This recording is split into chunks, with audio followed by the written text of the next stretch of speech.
Apple. Myself, your chemistry teacher, explaining you chapter 3 of chemistry. Chapter 3, metals and non-metals. At present, more than 114 elements are known, in which first one is metals, that is present in periodic table more than 80% in number, and on the other hand non-metals are only less than 20%, and some elements are metalloids that are very few in numbers, that are boron, silicon, germanium, arsenic, antimony, tellurium, etc. Now we explain metals. Those elements which possesses luster when freshly cut and are malleable and ductile and good conductor of heat and electricity are called metals. They are electropositive elements.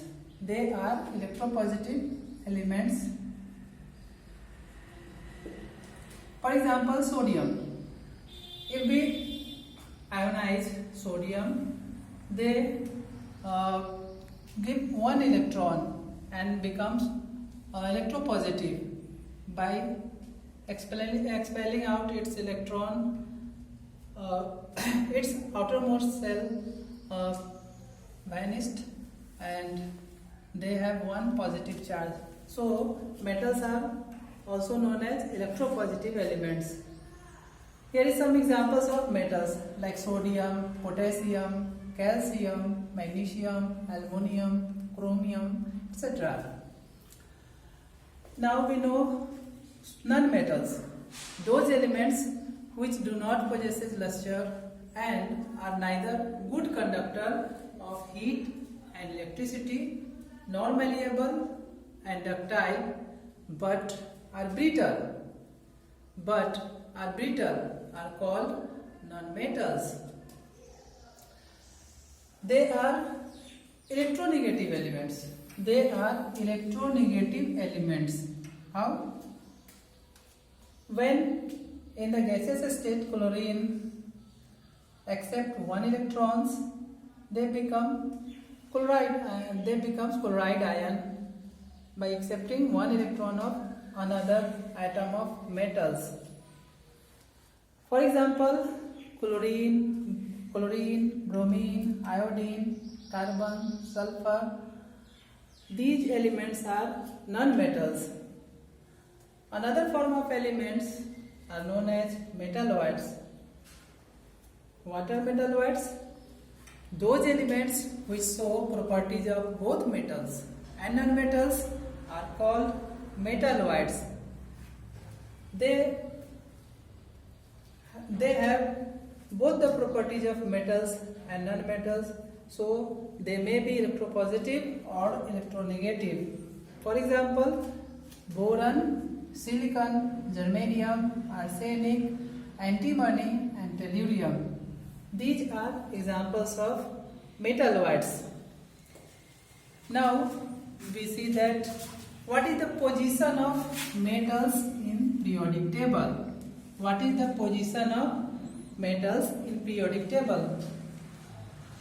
We see that in the modern periodic table, metals occupy the left and middle part of the periodic table.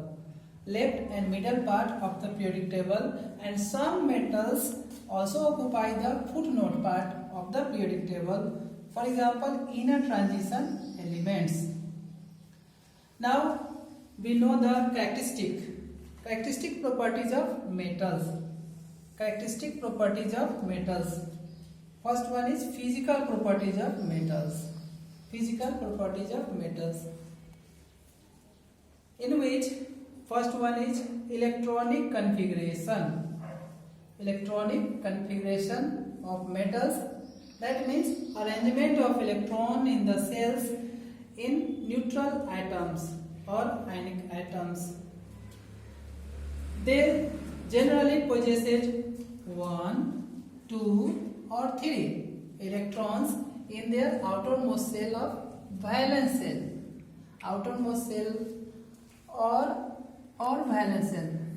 Outermost shell or valence shell. What is valence shell? Valence shell is the outermost shell of atom that contain the electrons and which electrons take part in the chemical reactions. For example, elements sodium have atomic number 11, so their electronic configuration may be 2, 8, 1.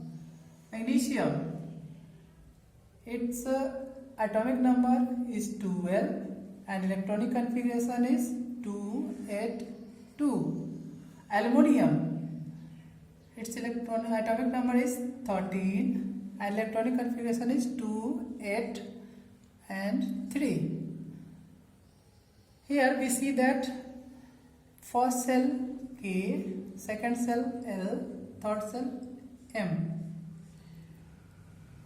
In this electronic arrangement, M cell is the outermost cell of these elements that contain 1, 2 or 3 electrons. So metals contains 1, 2 or 3 electrons in their valence shell, and so they easily loses these electrons and form electropositive elements. There are some exceptions. There are some exceptions of metals. Electropositive character of metals like hydrogen, which atomic number is 1 and electronic configuration 1. Helium, atomic number 2, electronic configuration 2. It also contains 1 and 2 valence electrons, but these elements are not metals. They are non-metals, but they have 1 and 2 valence electron. So we keep in mind when solving the problems based on these electronic configuration. Now, this electropositive character, metals atoms have a high tendency to lose their valence electrons and become positive ions. For example, sodium. Sodium atom have electronic configuration 281. They lose 1 electron and form sodium ion. Another example is calcium. Their electronic configuration of 2882, and they lose their 2 electrons to form calcium ion. Also, aluminium has electronic configuration of 283, and so it loses its 3 electron and forms aluminium ion having electronic configuration of 28. That means sodium ion becomes like neon and calcium ion becomes like argon and aluminium ion becomes like neon. So they complete their inertness and they form ionic. Third characteristic is malleability. Metals are easily converted into thin sheets on hammering. They have high malleability. For example, gold and silver are most malleable metals. Fourth one is ductility. Metals are stretched into thin wire. They have high ductility. For example, 50 paisa gold coin can be stretched into 2 km long wire, and 200 milligram of silver can be stretched into 200 meter long wire. So metals have high ductility. Fifth characteristic is thermal and electrical conductivity. Metals have high electrical and thermal conductivity due to the presence of mobile electrons. For example, silver. Silver is the best conductor of heat and electricity. On the other hand, lead is the poorest conductor. Silver is the best conductor and lead is the poorest conductor of heat and electricity. And why they conduct heat and electricity? So they conduct heat and electricity due to the presence of mobile electrons. Mobile electrons carry the charges or heat from one position to another position within the metal. Now, sixth characteristic of metals are luster. Metals are lustrous. That means they appear shiny when their surface are polished or rubbed. For example, gold and silver are most lustrous metal, but some non-metals are also lustrous. For example, graphite and iodine are lustrous, but they are non-metals. Now we have to deal tensile strength. That means load bearing capacity, and metals have high load bearing capacity or high tensile strength before they break. For example, iron, aluminium, copper, and so these elements are used to build up heavy infrastructures of bridges, buildings, etc. And another characteristic is density. Metals generally have high densities. For example, iron have 7 gram per centimeter cube density. But some exceptions are also available there, that are sodium and potassium, that have very low density. That means they have only 2 to 3 gram per centimeter cube. Now, ninth property is state. Generally solids at room temperature. Metals are generally solid at room temperature, but exception one is mercury, which is generally liquid at room temperature. Now, melting point and boiling point. Metals have high melting point and boiling point. For example, iron have 1535 degrees Celsius of melting point. On the other hand, copper have 1083 degrees Celsius of boiling point. Exception is cesium, that have boiling point of 30 degrees Celsius, and gallium have boiling point of 29 degrees Celsius. Now, sonorousness.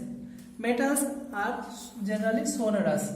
They produce ringing sound on striking. Now, 12th physical property is alloy formation. Metals form homogeneous mixture that are very important for our use, like some alloys like bronze,